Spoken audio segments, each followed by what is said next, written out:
भारत रूस की दोस्ती में आजादी के 4 महीने पहले 13 अप्रैल 1947 को राजनयिक संबंधों की स्थापना सबसे पहले हमने चीन के साथ की। ये मौजूदा सरकार की बात नहीं है, सबसे पहले हमने रूस के साथ स्थापना की। इतना मजबूत हम मानते हैं दोनों देशों के बीच के रिश्ते को, इतना स्ट्रेटेजिक मानते हैं।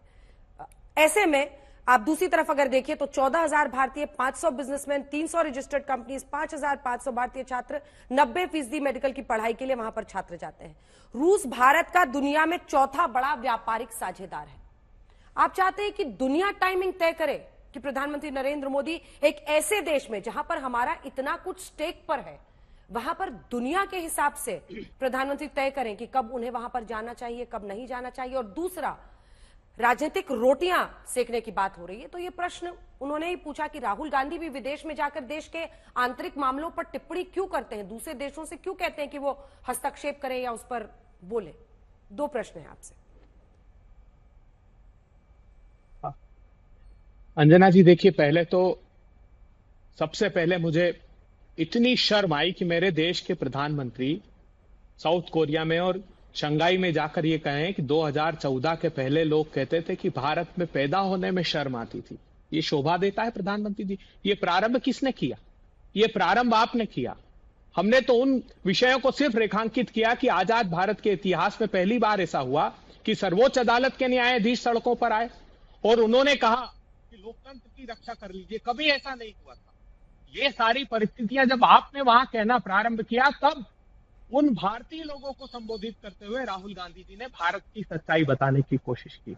हमने कब कहा कि समूचा विश्व तय करे कि प्रधानमंत्री कब जाएंगे, लेकिन ये भारत की सरकार को तय करना चाहिए कि क्या एप्रोप्रिएट टाइमिंग्स है।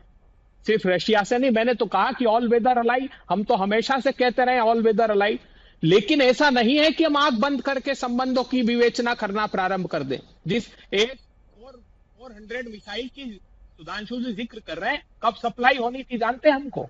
जब चीन ने गलवान का जो अंजाम दिया था घटना को, उसके पहले हमको वो इस 400 मिसाइल मिलनी थी। रशिया ने दी नहीं दी, क्योंकि वो सिचुएशन इतनी तनावपूर्ण थी कि वो चाइना का प्रभाव था और आज भी है। आप जो अंतर की बात कर रहे हैं, वो हमको जियोपॉलिटिकल सिचुएशन को असेस करके अपने संबंधों को निभाना पड़ेगा। लेकिन आपने जितनी बातें की इतिहास से सिर्फ प्रतिशोध लेते हैं, जिनका हमारे पूर्व राजनयिक साहब एटॉमिक पावर प्लांट का जिसका जिक्र कर रहे थे, वो कांग्रेस के समय ही इसकी स्थापना हुई है। और उस समय जब ये इस दिशा में हम कदम आगे बढ़ा रहे तो किन लोगों ने विरोध किया था? भारत की प्रगति का हमेशा आपने विरोध किया। आज इंडियन डायस्पोरा को भारत की आलोचना का केंद्र बना दिया प्रधानमंत्री जी ने। क्या पूरा विश्व नहीं जानता, वहां के देश नहीं जानते कि किस प्रकार मोबिलाइज करके लोगों को लाया जाता है? और सिर्फ कांग्रेस पार्टी की आलोचना करने का मंच बनाकर रख दिया आपने। शोभा देता है आपको? आप गुणगान करिए भारत ने क्या प्रगति की है उसका, लेकिन वो सच गुणगान करिए। क्या पूरा विश्व नहीं जानता कि भारत ने अपने जो एमएसएमई है, जो बैकबोन है हिंदुस्तान की, उसको कोलैप्स कर दिया? क्या यह पूरे विश्व को पता नहीं है? सारे स्टैटिस्टिक्स पूरा विश्व देखता है। आप अगर इस भ्रम में है कि पूरा विश्व नहीं जानता है और सिर्फ आप यहां हिंदुस्तान में संबोधित करेंगे, तो वो प्रश्नों का समाधान नहीं होगा। हम भारत की सरकार के साथ विदेशी मामलों के संदर्भित विषय पर साथ खड़े हैं, लेकिन वहां प्रश्न खड़ा करेंगे जहां भारत का अहित होगा, जहां निर्णय सरकार का सही नहीं होगा। हमने रशिया के संबंधों के संदर्भ में बात नहीं की, लेकिन सिर्फ समय की बात की कि एक तरफ नेटो का उसी समय कन्वेंशन हो रहा है और प्रमुखता से, मुखरता से वो रशिया और यूक्रेन के युद्ध की बात करेंगे, और उसी समय क्या आवश्यकता थी कि प्रधानमंत्री रूस की भूमि पर जाए और वहां इतना बड़ा हमला किया जाए? तो ये इन विषयों को हमारा दायित्व है, देश के नागरिकों ने हमें ये दायित्व दिया है कि इन विषयों पर बात करें। आज रशिया ने क्या आवश्यकता है मुझे बताइए? रशिया पाकिस्तान के साथ निगोशिएट कर रहा है, म्यांमार के साथ निगोशिएट कर रहा है, श्रीलंका के साथ निगोशिएट कर रहा है, और इसकी चिंता अंदर व्यक्त की गई है। तो ये किसके कहने पर हो रहा है? क्या चीन का प्रभाव नहीं है? क्या सीएसओ में अभी जब शंघाई कोऑपरेशन ऑर्गेनाइजेशन था, क्या स्टेटमेंट था चीन का? चीन ने कहा कि इतिहास के सबसे सर्वोच्च संबंधों की स्थिति हमारी और चाइना की है। क्या पूरे विश्व ने ये बात नहीं देखी? तो हमको स्ट्रेटेजिकली अपने मूव्स को प्ले करना होगा। हमको स्वाभाविक रूप से जो पूर्व राजनयिक साहब कह रहे थे, सोना चांदी भी इंपोर्ट करते हैं हम चाइना से। ऐसा नहीं है कि सिर्फ एटॉमिक पावर प्लांट ही लगा रहे हैं। तो स्ट्रेटेजिकली हमको एक सॉल्यूशन दिया था विशेषज्ञों ने कहा था कि प्रधानमंत्री जी आप अगर क्रूड ऑयल इंपोर्ट कर रहे हैं तो इक्विटेबल एक्सचेंज का ऑफर दीजिए। जब वो नकार रहा है कि डॉलर में पेमेंट नहीं हो सकता, दिरहम में नहीं हो सकता, सैंक्शंस लगे हैं, तो आप इक्विटेबल एक्सचेंज पर बात कीजिए। इस तरह हमारा व्यापार चीन रशिया के साथ बढ़ेगा और हम हमारा जो एक्सपोर्ट है वो अधिक से अधिक कर पाएंगे। मगर नहीं, हमने उसकी शर्तों पर ही कॉम्प्रोमाइज किया। तो ये जो समझौतावादी नीति है इसको त्यागिए। हम सब आपके साथ खड़े, हमें समालोचना करने का दायित्व दिया है, सरकार को सही रास्ता दिखाने का दायित्व दिया है, तो वो हम दिखाएंगे। सुधांशु त्रिवेदी जी। सुधांशु जी, आप इसका जवाब दीजिए। उससे पहले मैं एक बार दीपक साहब के पास आना चाहती हूँ। दीपक साहब, बड़ी तस्वीर जरा आपसे समझते हैं। मुझे नहीं पता आप कितना रिएक्ट करना चाहेंगे इन दोनों की बातों पर, लेकिन यह भी सच है कि चूंकि ऐसे वक्त पर जब यूक्रेन में रूस का एक बड़ा अटैक कीव में हुआ, अस्पताल पर हमला हुआ, उसकी वजह से चाहे वो विदेशी मीडिया हो, चाहे विदेश में कई ऐसे मुल्क हैं, खुद ज़ेलेंस्की हैं, जो इससे नाराज दिख रहे हैं खुलकर। ऐसे में प्रधानमंत्री ने आज द्विपक्षीय बातचीत में, जो मीडिया के सामने हिस्सा होता है, उसमें साफ स्पष्ट शब्दों में वॉर के खिलाफ कहा।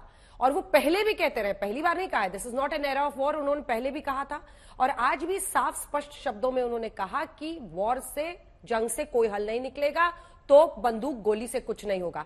आपको लगता है कि चूंकि अमेरिका में भी व्हाइट हाउस के सामने जब ये प्रश्न पूछा गया तो व्हाइट हाउस की भी तरफ से वहां के प्रवक्ता ने ये साफ किया कि हम चाहते हैं भारत खुद तय करे उसके क्या इंटरेस्ट है, लेकिन ये साफ स्पष्ट होना चाहिए कि अंत हो इस जंग का।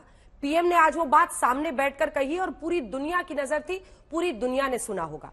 अब हम बड़ी तस्वीर में जब हम देखें तो इससे हमारे लिए क्या विश्व स्तर पर कोई नुकसान होता हुआ आप देख रहे हैं, या मानते हैं कि अच्छा टेक अवे है? टेक अवे जो प्राइम मिनिस्टर नरेंद्र मोदी का रूस की विजिट से है जी, उसका सवाल है आपका जी। हाँ, टेक अवे इसके पूरे पॉजिटिव है, नेगेटिव तो कुछ भी नहीं है। जो बात भी उन्हें यूक्रेन की है, देखिए अब अमेरिका भी हमारे सामने हाथ जोड़ रहा है कि आप समझाइए, हम तो नहीं कर सकते, हम तो गाली गलौज में फंस गए थे। तो सारी दुनिया चाहती है कि अब भारत जो है वो किसी प्रकार का रोल करे ताकि और शांति बने। क्योंकि मैम, हम लोग, एक चीज मैं आपको बता देता हूं, अमेरिका तो आप सब जानते हैं, मुझसे बेहतर जानते हैं, वो तो विश्व दादा बनने की कोशिश करता था। हम तो विश्व बंधु, विश्व मित्र बनने का प्रयास करते हैं और बन चुके हैं। हम कुछ कहते हैं आज, मुझे 51 साल हो गए इन काउंटिंग, 73 साल की मेरी उम्र है, डिप्लोमेसी में बहुत समय हो गया। जब भारत कुछ कहता है, दुनिया उसकी आवाज सुनती है।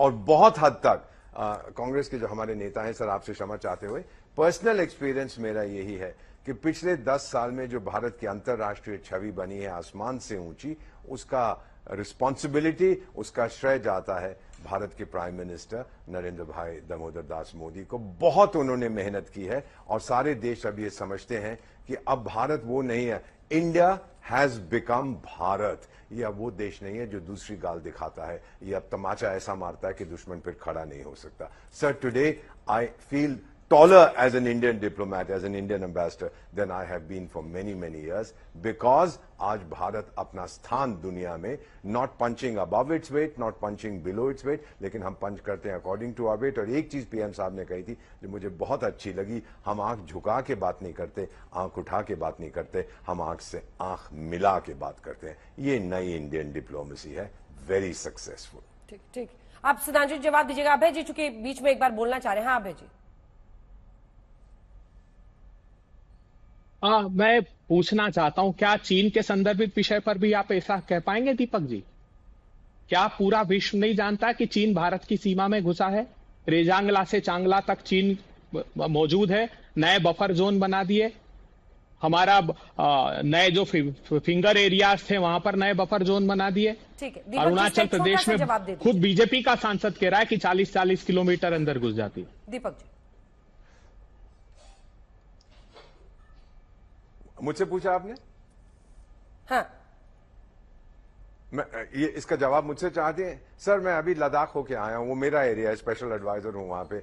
सर, आप कभी रिजांगला जाइए, देखिएगा जो मेमोरियल है वहां पर, चाइनीज वहां पर नहीं है। पैंगोंग लेक के इर्द गिर्द जो फिंगर्स की आप बात करते हैं, आप जाके पता तो करिए वहां पर, वो सिर्फ जो न्यूट्रल एरियाज थे वहां पे कुछ अभी तनाव है, बाकी दे आर बिहेविंग देमसेल्व्स, क्योंकि उनको पता है सर कि अगर कुछ ही तरह की बेईमानी करने की कोशिश करेंगे तो उनको बहुत मार पड़ेगी। गालवान घाटी की भी जो बात की है सर, उससे नुकसान ज्यादा चीन को हुआ है। हमारे तो 20 जो बहादुर सिपाही थे sir, may I complete what I am saying, मैंने आपको इंटरप्ट नहीं किया था सर। एक बार सुन लीजिए मैडम, अभय जी, मैं अभय कुछ जी। नहीं कहूंगा इसके ठीक। बारे में, ये अभय हमारे जी। मिलिट्री वाले कहेंगे। अभय जी प्लीज उनको आप पूरा मुझे करने मौका दीजिए। दे। हाँ ठीक है, आप अपनी ओके। बात दो दीपक जी अभय जी बोल लीजिए। हाँ बस मैं इतना ही कहना चाहता था मैम, गालवान से चीन को जो नुकसान हुआ, इसकी रेपुटेशन को, चीन लॉस्ट इंडिया। आप फिर जानते हैं किस तरह की जो पहले उनके कुछ विचार थे कि भारत के साथ भी भारत के ऊपर भी हमारा कंट्रोल बने, वो सब खत्म हो गया था। गलती हो गई, उन्होंने बहुत बड़ी गलती की थी गालवान में। और भारत को गालवान के कारण एक चीज बता सकता हूं मैम, रामायण में जो जामवन ने भगवान श्री हनुमान को कहा था, अपनी ताकत याद करो। भारत को अब अपनी ताकत याद आ गई है, economic strength, military strength and diplomatic strength. ठीक है अभय जी, अब 2 लाइन में कंक्लूडिंग बात कहिए, क्योंकि उसके बाद मैं सुधांशु जी से जवाब लूंगी। उनके साथ भिड़ने का टाइम बचा नहीं है सर। ना वहां कोई आया है, ना वहां कोई घुसा है। पूरा विश्व ये बात को जानता है। मैंने बफर जोन का जिक्र किया है, वहां पहले हम पेट्रोलिंग किया करते थे, जो हमको 56 में से मैक्सिमम पेट्रोलिंग पॉइंट्स पर हमको जाने से रोक दिया है। $110 बिलियन का इंपोर्ट होने लगा है चाइना से। हमारा एमएसएमई उसी की वजह से कोलैप्स हुआ है। अगर इन सब पर आंख बंद करके सिर्फ महिमा मंडन करेंगे तो वो हमारे देश को और समालोचकों को शोभा नहीं देता। मेरा ऐसी मान्यता है। सुधांशु जी जवाब दीजिए। मैं सिर्फ यही एक ही फैक्ट रख देना चाहता हूं, उसके बाद दर्शक अपने आप तय करें। गलवान में हमारे 20 सैनिक बलिदान हुए थे। हमने सबका ससम्मान अंतिम संस्कार उनके गांवों तक जाके कराया। और महत्वपूर्ण बात है, वो हैंड टू हैंड फाइट थी, गोली नहीं चली थी। और चाइना ने अपने मारे गए तो छोड़िए, घायल हुए एक भी सैनिक की सूची नहीं जारी की। किसी के गले के नीचे बात उतर सकती है कि हैंड टू हैंड फाइट में 20 लोग मारे जाएं और दूसरी तरफ से एक भी ना मारा जाए और घायल भी ना हो, क्योंकि इतने ज्यादा संख्या में मारे गए थे कि चाइना को इस बात का डर था कि अगर वो सूची जारी कर दी तो उसकी फौज कितनी डिमोरलाइज हो जाएगी। बस जिन लोगों को इस आंकड़े भरोसा हो कि 20 लोग हैंड टू हैंड फाइट में हमारे मारे जाएंगे और उधर एक भी घायल नहीं होगा, मुझे लगता है उनकी बुद्धि में यह रत्ती भर भी समझ नहीं हो सकती कि डिप्लोमेसी क्या है। दूसरे मेरे भाई अभय जी, आप विद्वान व्यक्ति हैं, इंटरनेशनल डिप्लोमेसी में चाइना के साथ 5 देश बता दीजिए। अरे हम तो रशिया से ऑयल इंपोर्ट करके G7 में भी बुलाए गए, और हम रशिया से ऑयल इंपोर्ट करके क्वाड के भी हिस्से हैं। बताइए, क्वाड में 4 देश है, मैं आपसे पूछता हूं 5 देश बताइए जो चीन के साथ है। एक नॉर्थ कोरिया और एक पाकिस्तान को छोड़ दीजिए, बस ये 2 हैं जो चीन के साथ परमानेंट खड़े हैं। बाकी आप एक देश बताइए। एक दौर था जब रूस आपके कश्मीर के मुद्दे पे खड़ा होता था हमारे साथ, बाकी पूरी दुनिया पाकिस्तान या हमारे विरोधियों के पास खड़ी होती थी। आज स्थिति यह है कि केवल एक चीन खड़ा होता है पाकिस्तान के साथ और बाकी पूरी दुनिया हमारे साथ। इसीलिए मैं कहूंगा कि चश्मा सुधांशु त्रिवेदी जी, देखो यारों, दुनिया नई है, चेहरा पुराना। अभय जी ट्राई देखिए, जो नया अलाइनमेंट है गंभीरता से लीजिए। इसमें रशिया है, ईरान है, अफगानिस्तान है, पाकिस्तान है, चाइना है। और ट्रायो में क्यों नहीं थे हम? अफगानिस्तान जैसे महत्वपूर्ण निर्णय करने के लिए रशिया, चाइना और अमेरिका। सुधांशु जी सिर्फ एक लाइन, सुधांशु जी सिर्फ एक लाइन, टाइम खत्म हो चुका है मेरा, जल्दी से सिर्फ एक लाइन में। हाँ। इन्होंने कहा तो वही हम बता रहे हैं। हमने ईरान के साथ चाबार पोर्ट का एग्रीमेंट किया है, और जिसकी वजह से जो पाकिस्तान में काम कर रहा है चाइना, वो वाली चीज ब्लॉक हुई। तो हमने तो ईरान के साथ भी अच्छा